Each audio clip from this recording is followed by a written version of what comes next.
What up, everybody? It's your boy Chills for Real, coming at you once again to drop some more knowledge on you and actually lend you a helping hand in this video. This is about how to deal with the loss of a loved one. It's something that pretty much all of us are going to experience at some point. Death is a natural part of life, and we all have to face it. And that's the biggest problem that a lot of us have, is actually coming to terms with the fact that the person is gone and that their physical fellowship is what we crave, because right now we're on the physical plane. There's no way around that. We can say all the spiritual scriptures and any sayings that we want, life must go on, yada, yada, yada. And that's all true. Life must go on.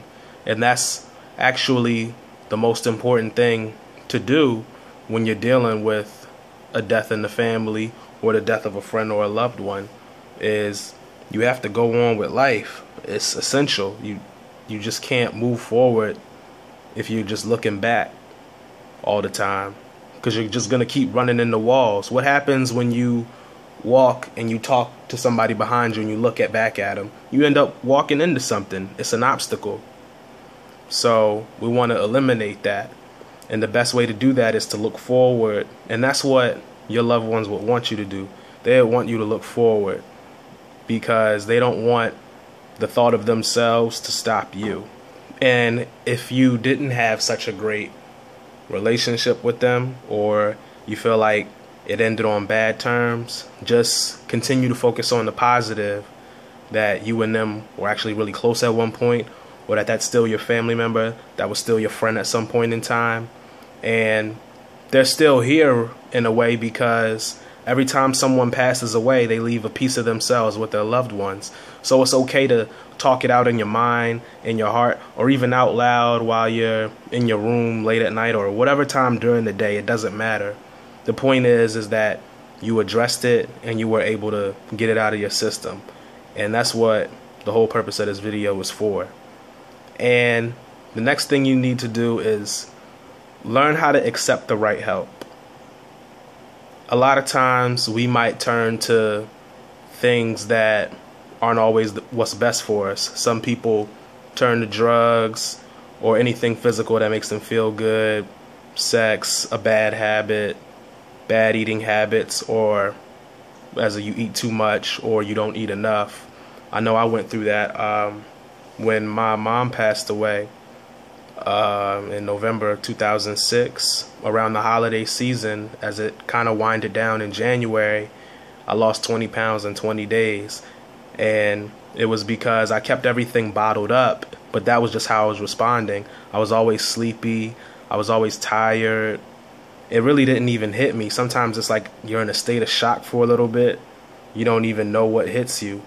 I didn't cry until the Sunday following her death. She passed on a Wednesday. I didn't cry till the Sunday that I didn't see her singing in church like she normally is.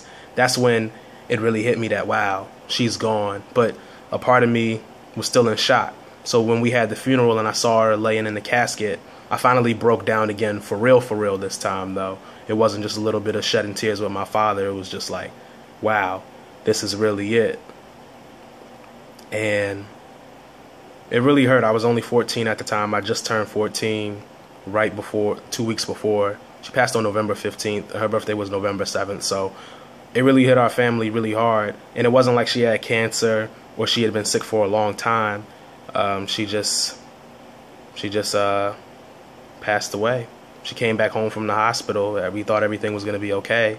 She had complications from hypertension and stress in her life, and it killed her.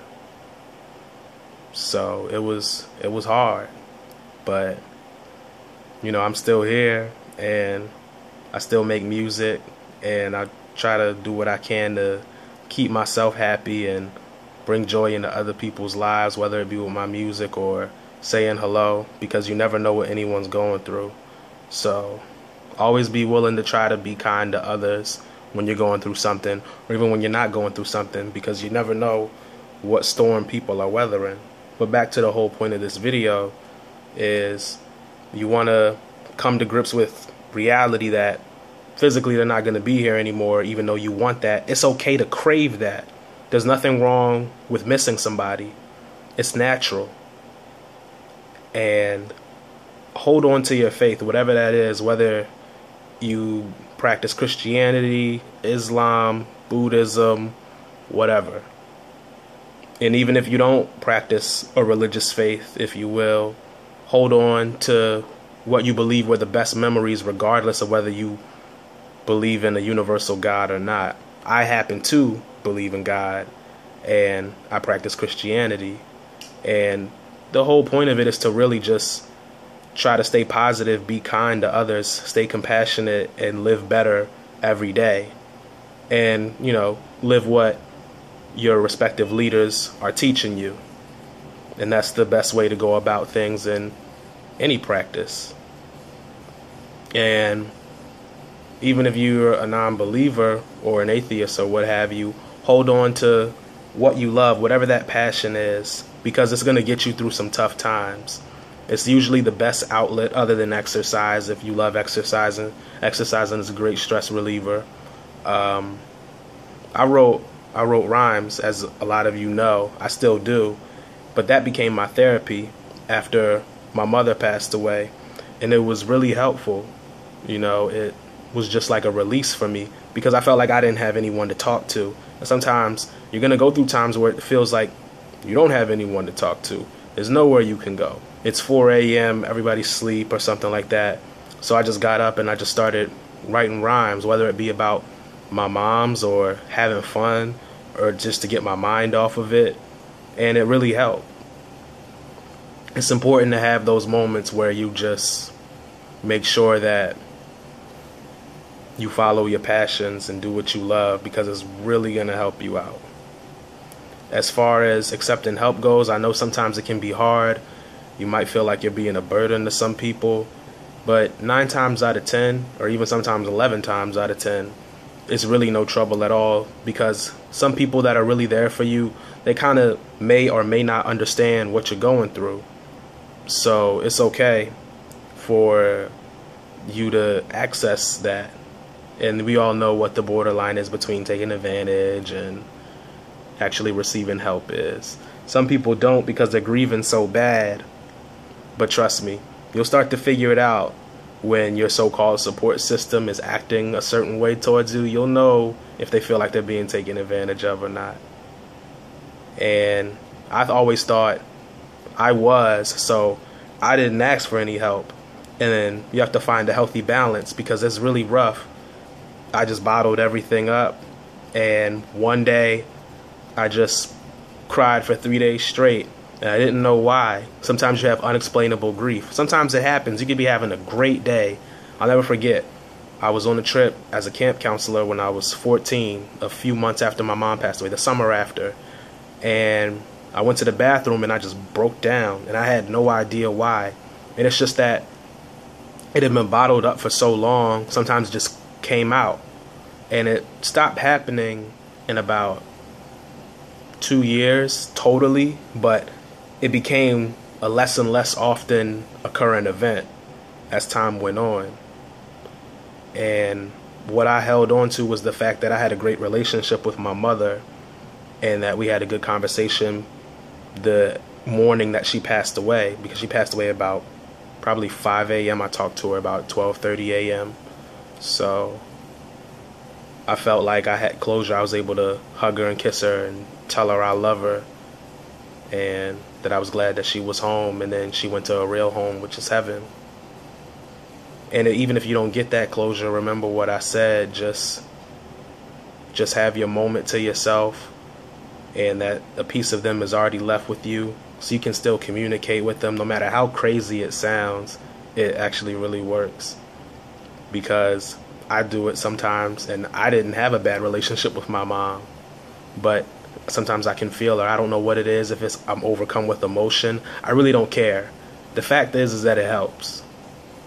And another thing is, as far as accepting help and holding on to your passion and holding on to your beliefs, try to stay positive. I know it's going to be really hard, but positivity is contagious. It really helps out. And don't be afraid to just say, hey, it's really rough today. I'm having a rough day. To whether it's one of your coworkers or your classmates or whatever. Because sometimes people just don't know what you're going through. And it's okay. We just have to draw the fine line of some things still need to get done. As I said before, life still has to go on. And there's nothing wrong with that. That's the best way to get past things, is to stay productive. Because a lot of times when we get idle, we just focus on the negative or the grieving side of things, when that's really not what we need to focus on. We need to focus on what we believe in, whether that's the universal God or kindness, positivity, or all the above, and our passions, and making our loved ones proud, because we know they're still here in a way through us, and they're still looking at our actions. So it's really about them as well. Keep them in perspective. Are we making them proud right now? Would they be happy that we were grieving the same way 2 years in a row? No, they wouldn't be happy about that. So I just want to encourage all of you, let all of y'all know that everybody that's going through anything, or even if you're not, that I love y'all. I'm always be here for y'all. And I put my contact information in the description box below, so that way if you wanted any advice or any additional communication with me as far as dealing with the death of a loved one goes, I've been there. Also know about the aftermath, the family crises that can occur afterwards and things like that. You can definitely talk to me about that, because I'm more than just an artist that raps and sings on the side. I'm a human being. I have emotions, and I definitely care about y'all. And the love and support that I got when I bring up my mother's anniversary and how much I miss her is just overwhelmingly positive. I'm so thankful for all the love, and I just want to give it back to y'all. But this was really just to help you guys out and send you encouragement, and to let you know you're not alone. Rest in peace to my mom. Rest in peace to everybody that we lost, that we would love to just hug one last time. Y'all take care. Chills for real.